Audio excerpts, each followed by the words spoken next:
Hello welcome back to my channel. അപ്പോൾ ഇന്നത്തെ വീഡിയോയിൽ നമ്മളൊരു സിമ്പിളായിട്ടുള്ളൊരു ബോട്ട് നെക്കാണ് ചെയ്ത് കാണിക്കുന്നത് കേട്ടോ. അപ്പോൾ ഇതിന് 2-3 കാര്യങ്ങളൊന്ന് ശ്രദ്ധിച്ചിട്ടുണ്ടെങ്കിൽ നമുക്ക് നല്ല നീറ്റ് ആൻഡ് പെർഫെക്റ്റ് ആയിട്ടുള്ള ബോട്ട് നെക്ക് ചെയ്തെടുക്കാനായിട്ട് പറ്റും. അപ്പോൾ അതിന് ശ്രദ്ധിക്കേണ്ട 3 കാര്യം എന്താണെന്ന് വെച്ച് കഴിഞ്ഞാൽ, first shoulder, then arm hole, കൈക്കുഴിയുടെ ഭാഗം. പിന്നെ മൂന്നാമത്തെ കാര്യം എന്ന് പറയുന്നത് നമ്മൾ ടോപ്പിൻ്റെ ലൂസിന് വേണ്ടി അല്ലെങ്കിൽ ഈസിന് വേണ്ടി കൊടുക്കുന്ന ആ ഒരു അളവാണ്. ഈ 3 കാര്യങ്ങൾ നമ്മൾ ശ്രദ്ധിച്ചു കഴിഞ്ഞാൽ എങ്ങനെയാണ് നമുക്ക് നല്ലൊരു ബോട്ട് നെക്ക് ചെയ്തെടുക്കുന്നതെന്നൊന്ന് നോക്കാം. നമുക്ക് വീഡിയോയിലേക്ക് കിടക്കാം. തുണി 4ആയിട്ട് മടക്കാം. ആദ്യം നമുക്ക് ഈ തുണിയൊന്ന് ലെവലാക്കാൻ വേണ്ടിയിട്ട് സ്ട്രെയിറ്റ് ആയിട്ടൊരു ലൈൻ വരച്ചു കൊടുക്കാം. എന്നിട്ട് നമുക്ക് ആ ലൈൻ തൊട്ടിട്ട് അളവുകൾ മാർക്ക് ചെയ്ത് കൊടുത്താൽ മതി. ബോട്ട് നെക്കിന് വേണ്ടി നമ്മൾ ഷോൾഡർ അളക്കുമ്പോൾ ഇതേപോലെ കറക്റ്റ് ബോൺ ടു ബോൺ വേണം നമ്മൾ ഷോൾഡർ അളന്നെടുക്കാൻ വേണ്ടി. അതിനേക്കാളും കൂടുതലായിട്ട് നമ്മൾ ഷോൾഡർ എടുക്കരുത്. ഇതിൻ്റെ ഷോൾഡർ 13 ഇഞ്ചാണ്. അപ്പോൾ അതിൻ്റെ പകുതി 6.5 ഇഞ്ച് നമുക്ക് ഷോൾഡർ ലെങ്ത് ആയിട്ട് മാർക്ക് ചെയ്ത് കൊടുക്കാം. അപ്പോൾ ബോട്ട് നെക്കിന് നമ്മൾ ഫ്രണ്ടിൻ്റെയും ബാക്കിൻ്റെയും ഇറക്കം സെയിം തന്നെയാണ് കൊടുക്കുന്നത്. അതുകൊണ്ട് തന്നെ ഷോൾഡറിൻ്റെ ലെങ്ത്ത് നമുക്ക് കൂട്ടുക കുറയ്ക്കുക ഒന്നും വേണ്ട. സെയിം 6.5 ഇഞ്ച് തന്നെ നമുക്ക് മാർക്ക് ചെയ്ത് കൊടുത്താൽ മതി. അപ്പോൾ പിന്നെ നമുക്ക് നെക്ക് മലർന്നു പോവുക അല്ലെങ്കിൽ ലൂസായി നിൽക്കുകയൊന്നും ചെയ്യില്ല. നെക്സ്റ്റ് നമ്മൾ ശ്രദ്ധിക്കേണ്ട കാര്യം ആം ഹോൾ ലെങ്ത്താണ്. എത്രയാണോ നമ്മൾ ഷോൾഡറിന് കൊടുത്തത് ആ സെയിം തന്നെ നമുക്ക് ആം ഹോളിൻ്റെ ലെങ്ത്തായിട്ടും കൊടുക്കാം. അപ്പോൾ 6.5 നമ്മളിവിടെ ഷോൾഡർ എടുത്തത്, ആ സെയിം 6.5 ഇഞ്ച് തന്നെ നമുക്കിവിടെ ആം ഹോൾ ലെങ്ത്തായിട്ട് കൊടുക്കാം. പിന്നെ ഒരു 1/2 ഇഞ്ച് ഷോൾഡർ സ്ലോപ്പും കൂടി ഒന്ന് മാർക്ക് ചെയ്ത് കൊടുക്കാം. അങ്ങനെ 7 ഇഞ്ചിൽ നമുക്ക് മാർക്ക് ചെയ്ത് കൊടുക്കാം. ബോട്ട് നെക്കിന് നമ്മൾ സാധാരണ ഫ്രണ്ട് നെക്കിന് കൊടുക്കണ അത്രയും ഇറക്കം കൊടുക്കില്ലല്ലോ. അപ്പോൾ അതുകൊണ്ടാണ് നമ്മൾ ഷോൾഡർ സ്ലോപ്പ് ഒരു 1/2 ഇഞ്ച് കൂടിയും കൂട്ടിയിട്ട് 7 ഇഞ്ച് കൊടുത്തത്. അതല്ലാന്നുണ്ടെങ്കിൽ നമുക്ക് ആം ഹോളിൻ്റെ അവിടെ ഒരു പിടുത്തം വരും. അപ്പം അങ്ങനെ ഒരു പിടുത്തം ഇല്ലാതിരിക്കാനാണ് നമ്മൾ 7 ഇഞ്ചിൽ മാർക്ക് ചെയ്ത് കൊടുത്തത്. നമുക്ക് ഇവിടുന്ന് ഒരു ലൈൻ നീട്ടി വരച്ചിട്ട് ചെസ്റ്റ് റൗണ്ട് ഒരു 8.5 ഇഞ്ച് ഒന്ന് മാർക്ക് ചെയ്ത് കൊടുക്കാം. 1.5 ഇഞ്ച് തയ്യൽ തുമ്പും കൂടി ഒന്ന് മാർക്ക് ചെയ്യാം. അടുത്തത് നമുക്ക് നെക്ക് മാർക്ക് ചെയ്ത് കൊടുക്കാം. നെക്കിൻ്റെ വിഡ്ത്ത് മാർക്ക് ചെയ്ത് കൊടുക്കാം. സാധാരണ ഇതിൽ നമ്മൾ നെക്ക് വിഡ്ത്ത് 3 ഇഞ്ച് 3.25 ഇഞ്ച് അങ്ങനെ മാർക്ക് ചെയ്ത് കൊടുക്കാറല്ലേ ചെയ്യുന്നത്. നമ്മൾ ബോട്ട് നെക്കിൻ്റെ വിഡ്ത്ത് മാർക്ക് ചെയ്യുന്നതിന് പകരം നമുക്ക് ആദ്യം ഷോൾഡറിൻ്റെ സ്ട്രാപ്പ്, അതായത് നെക്ക് വിഡ്ത്ത് കഴിഞ്ഞിട്ട് ബാക്കി നമുക്ക് ഷോൾഡറിന് വരുന്ന ഈ ഭാഗം ഉണ്ടല്ലോ, ഈ ഭാഗത്തിൻ്റെ വീതി ഒന്ന് അടയാളപ്പെടുത്തി കൊടുക്കാം.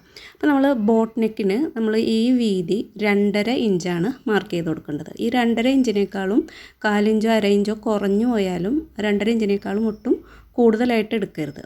ആർക്കാണെങ്കിലും അങ്ങനെയാണ് ചെയ്യേണ്ടത്. അപ്പോൾ ബാക്കി വരുന്ന ആ വിഡ്ത്ത് നമുക്ക് നെക്കിന് വേണ്ടിയിട്ട് എടുക്കാം. ഷോൾഡറിൻ്റെ വീതി ഇതേപോലെ 2.5 ഇഞ്ച് അല്ലെങ്കിൽ 2.5 ഇഞ്ചിനേക്കാൾ കുറവായിട്ട് നിന്നാൽ മാത്രമേ നമുക്ക് ബോട്ട് നെക്ക് നല്ല വൃത്തി ഉണ്ടാവുള്ളൂ കാണാനായിട്ട്. അപ്പോൾ നമ്മൾ ഷോൾഡർ സ്ട്രാപ്പ് 2.5 ഇഞ്ച് മാർക്ക് ചെയ്ത് കൊടുക്കുക. മാർക്ക് ചെയ്തിട്ട് ബാക്കി എത്രയാണോ ബാലൻസ് വന്നിട്ടുള്ളത് അത്രയും നമുക്ക് നെക്കിൻ്റെ വിഡ്ത്തായിട്ട് മാർക്ക് ചെയ്ത് കൊടുക്കാം. ഇപ്പോൾ എനിക്കിത് 4ഉം ഒരു പോയിൻറ്റും കിട്ടിയിട്ടുണ്ട്. അപ്പോൾ അത്രയും നമുക്ക് നെക്കിൻ്റെ വിഡ്ത്തായിട്ട് മാർക്ക് ചെയ്ത് കൊടുക്കാം. ക്ലിയർ ആയില്ലേ? നമ്മൾ സാധാരണ ചെസ്റ്റ് മാർക്ക് ചെയ്ത് കഴിഞ്ഞ് കഴിഞ്ഞാൽ പിന്നെ നമ്മൾ വേസ്റ്റാണ് മാർക്ക് ചെയ്യാറ് അല്ലേ, വേസ്റ്റ് റൗണ്ട്. അപ്പോൾ നമ്മളൊരു വേസ്റ്റ് റൗണ്ട് ഷേപ്പ് ലെങ്ത്ത് ഒരു 11.5 ഇഞ്ച് കൊടുത്തിട്ട് നമ്മൾ വേസ്റ്റ് റൗണ്ടിൻ്റെ ആ ലെങ്ത്ത് ഒന്ന് നമ്മൾ പോയിൻ്റ് ഇതേപോലെ മാർക്ക് ചെയ്ത് കൊടുക്കുക. നമ്മൾക്ക് നല്ല പെർഫെക്റ്റ് ആയിട്ടുള്ള ഒരു ക്രോപ്പ് ടോപ്പ് ചെയ്തെടുക്കണം എന്നുണ്ടെങ്കിൽ ഈ വേസ്റ്റിൻ്റെയും ചെസ്റ്റിൻ്റെ ഇടയിലായിട്ട് നമുക്ക് ബസ്റ്റ് പോയിൻറ്റും കൂടി ഒന്ന് മാർക്ക് ചെയ്ത് കൊടുക്കാം. അപ്പോൾ ഒരു 10 ഇഞ്ച് ലെങ്ത്തിൽ നമുക്ക് ഇതേപോലെ ഒരു പോയിൻ്റ് ഒന്ന് മാർക്ക് ചെയ്തിടാം.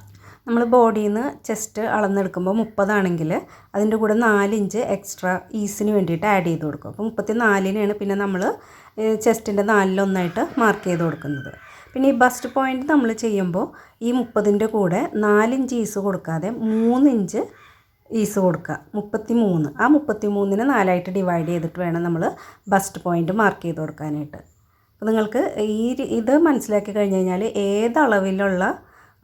ഏത് സൈസിലുള്ള ഡ്രസ്സ് വേണമെങ്കിലും നിങ്ങൾക്ക് തയ്ക്കാം. അതല്ലാന്നുണ്ടെങ്കിൽ ഞാനിപ്പോൾ 8 മാർക്ക് ചെയ്യുക, 8.5 മാർക്ക് ചെയ്യുക, 8.25 മാർക്ക് ചെയ്യുക എന്ന് പറഞ്ഞു കഴിഞ്ഞാൽ നിങ്ങൾക്ക് ആ ഒരു അളവിൽ മാത്രമേ ചെയ്യാൻ പറ്റുള്ളൂ. ഇതിൻ്റെ കാൽക്കുലേഷൻ എന്താണെന്ന് മനസ്സിലാവില്ല. അപ്പോൾ നല്ല പെർഫെക്റ്റ് ആയിട്ടുള്ള അളവിലൊക്കെ ചെയ്തെടുക്കണമെന്ന് അങ്ങനെ അറിയാൻ താല്പര്യമുള്ളവർ വീഡിയോ സ്കിപ്പ് ചെയ്യാതെ കാണാം. അങ്ങനെയുള്ളവർക്ക് വേണ്ടിയിട്ടാണ് ഞാൻ ഇത്രയും ഡീറ്റെയിൽഡ് ആയിട്ട് പറയുന്നത്. ബസ് പോയിൻ്റ് ഒരു 8.25 മാർക്ക് ചെയ്ത് കൊടുക്കാം. നമുക്ക് വേസ്റ്റ് റൗണ്ടിൻ്റെ 4-1 8.25 ഒരു പോയിൻറ്റും കൂടി ഒന്ന് മാർക്ക് ചെയ്ത് കൊടുക്കാം. ബാക്കി നമുക്ക് ഈ ടോപ്പിൻ്റെ ലെങ്ത്തും താഴത്തെ ലൂസ് ഉണ്ടല്ലോ അതൊക്കെ നമുക്ക് സാധാരണ പോലെ തന്നെ മാർക്ക് ചെയ്ത് കൊടുക്കാം.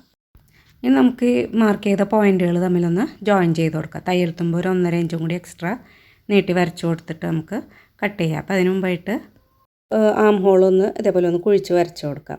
ഇതിപ്പോൾ കുട്ടികൾക്കുള്ളതായതുകൊണ്ടാണ് കേട്ടോ നമ്മൾ സാധാരണ രീതിയിൽ ആം ഹോൾ കട്ട് ചെയ്ത് വരച്ചെടുത്തത്. നമുക്ക് ചെസ്റ്റ് സൈസ് 34 മുകളിലുള്ളവർക്കാണെന്നുണ്ടെങ്കിൽ നമ്മൾ ഈ നെക്കും ഷോൾഡറും ഉണ്ടല്ലോ, അത് ഫ്രണ്ടിലത്തതും ബാക്കിലത്തതും ഡിഫറെൻറ്റ് അളവിലാണ് എടുക്കുന്നത്. ഒരേ ഈക്വൽ അളവിലല്ല എടുക്കുന്നത്. അപ്പോൾ അത് ഞാൻ മറ്റൊരു വീഡിയോയിൽ ഞാൻ ഡീറ്റെയിൽഡ് ആയിട്ട് തന്നെ പറഞ്ഞുതരാം കേട്ടോ. എന്നാലേ നിങ്ങൾക്ക് കറക്റ്റായിട്ടത് മനസ്സിലാവുള്ളൂ. അപ്പോൾ നമുക്കിനി നെക്കിൻ്റെ അളവൊന്ന് മാർക്ക് ചെയ്ത് കൊടുക്കാം. അപ്പോൾ നമ്മൾ ഫ്രണ്ടിൽക്കും ബാക്കിൽക്കും ബോട്ട് നെക്കിന് ഒരേ അളവ് തന്നെയാണ് എടുക്കുന്നത്. അപ്പോൾ നമുക്ക് ഒരുമിച്ച് വരച്ചിട്ട് കട്ട് ചെയ്തെടുക്കാം. അപ്പോൾ 4 ഇഞ്ച് ലെങ്ത്താണ് നമ്മൾ നെക്കിന് കൊടുക്കുന്നത്. 3.5 4 ഇഞ്ച് വരെ നമുക്ക് ബോട്ട് നെക്കിന് കൊടുക്കാം. 4 ഇഞ്ചിനേക്കാളും കൂടുതൽ ഡീപ്പായിട്ട് കൊടുക്കരുത്. അപ്പോൾ നമ്മൾ സാധാരണ റൗണ്ട് നെക്ക് ഉണ്ടല്ലോ അതുപോലെ ആയിപ്പോവും. അപ്പോൾ നമ്മൾ 4 ഇഞ്ച് കൊടുത്തിട്ട് ഇതേപോലെ ഒന്ന് ബോക്സ് ആക്കി വരാം. ഷോൾഡർ സ്ട്രാപ്പ് 2.5 കഴിഞ്ഞിട്ട് ബാക്കി എത്രയാണോ അത്രയും നമുക്ക് നെക്ക് വിത്തായിട്ട് കൊടുക്കാം.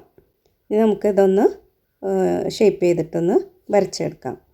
ഒന്നാമതായിട്ട് നമ്മൾ ഷോൾഡറിൻ്റെ ലെങ്ത്ത് എത്രയാണോ ആ സെയിം ലെങ്ത്ത് നമുക്കിവിടെ മാർക്ക് ചെയ്ത് കൊടുക്കാം. ബാക്ക് നെക്ക് നമ്മൾ 4 ഇഞ്ച് ഇറക്കത്തിലാണ് എടുക്കുന്നത്. അപ്പോൾ 1 തൊട്ട് 4 ഇഞ്ച് വരെ ഇറക്കം എടുത്തു കഴിഞ്ഞ് കഴിഞ്ഞാൽ നമുക്ക് ഷോൾഡറിൻ്റെ ലെങ്ത്തിൽ കുറക്കൊന്നും വ്യത്യാസപ്പെടുത്തേണ്ട ആവശ്യമൊന്നുമില്ല.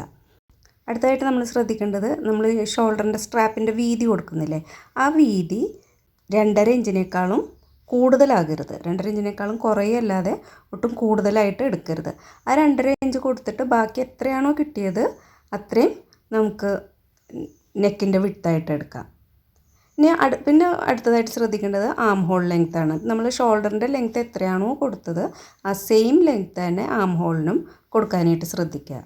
ചെസ്റ്റ് റൗണ്ടും വേസ്റ്റ് റൗണ്ടും കൂടാതെ പിന്നെ അഡീഷണലായിട്ട് ഒരു ബസ്റ്റ് പോയിൻറ്റും കൂടി നമുക്കിതിലൊന്ന് മാർക്ക് ചെയ്ത് കൊടുക്കുക. നമ്മൾ സാധാരണ ചെസ്റ്റ് റൗണ്ട് എടുക്കുമ്പോൾ അതിൻ്റെ ഈസ് 4 ഇഞ്ച് കൂട്ടി കൊടുക്കാറുണ്ട്.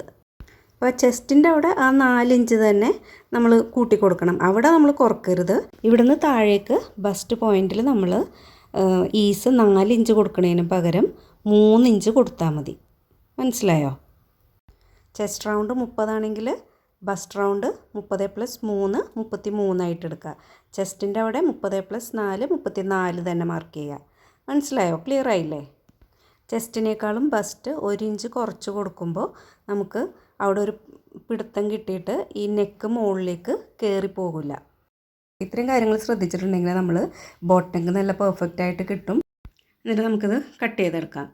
അപ്പോൾ ഈ നെക്കിൻ്റെ മാർക്കിംഗ് ഉണ്ടല്ലോ, നമുക്ക് ഇപ്പുറത്തെ സൈഡിലേക്കും കൂടി ഒന്ന് വരച്ചു കൊടുക്കാം. അപ്പോൾ അതിന് വേണ്ടിയിട്ട് നമുക്ക് ഈ നെക്ക് ഇതേപോലെ ഒന്ന് ഒപ്പം മടക്കിയിട്ട് ജസ്റ്റ് ഒന്ന് ടാപ്പ് ചെയ്ത് വെച്ചിട്ട് ആ നെക്ക് ലൈൻ ഒന്ന് തെളിച്ച് വരച്ചു കൊടുത്താൽ മതി. ഇപ്പോൾ ഇത് ചോക്ക് കൊണ്ടുള്ള മാർക്കിംഗ് ആയതുകൊണ്ട് നമ്മൾ സ്റ്റിച്ച് ചെയ്യുമ്പോഴത്തേക്കൊക്കെ അത് മാഞ്ഞൊക്കെ പോകും. അപ്പോൾ അതുകൊണ്ട് നമ്മൾ ആ കറക്റ്റ് ആ ലൈനിൽ കൂടി നമുക്കൊന്ന് വേറൊരു കളർ നൂലിട്ടിട്ടൊന്ന് സ്റ്റിച്ച് ചെയ്ത് കൊടുക്കാം. അപ്പോൾ നമുക്ക് കറക്റ്റായിട്ട് അത് കാണാൻ പറ്റും. നെക്കും മെയിൻ ഫാബ്രിക്കും കൂടി ഇതേപോലെ ഒരുമിച്ച് വെച്ചിട്ട് നെക്കൊന്ന് സ്റ്റിച്ച് ചെയ്തെടുക്കാം. എന്നിട്ട് നമുക്ക് എക്സ്ട്രാ ഉള്ള ഭാഗം കട്ട് ചെയ്ത് കൊടുക്കാം. സാധാരണ നെക്ക് സ്റ്റിച്ച് ചെയ്യണ പോലെ തന്നെ ഇതിൻ്റെ അളവുകൾ വരക്കുന്നതിൽ മാത്രമേ വ്യത്യാസമുള്ളൂ. ബാക്കി നമ്മൾ നെക്ക് സാധാരണ ചെയ്യണ പോലെ തന്നെ. ഇനി നമുക്ക് മറ്റേ പീസിലും കൂടി നെക്ക് ചെയ്തിട്ട് ഇതേപോലെ ഷോൾഡർ തമ്മിൽ ജോയിൻ ചെയ്തെടുക്കാം. ഇതിൻ്റെ സ്ലീവ് കോൾഡ് സ്ലീവ് ചെയ്യുന്നതിൻ്റെ വീഡിയോ അപ്ലോഡ് ചെയ്തിട്ടുണ്ട്. കാണാത്തവരൊന്ന് കണ്ടു നോക്കാം. വീഡിയോ ഇഷ്ടമായാൽ ലൈക്ക് ചെയ്യുക.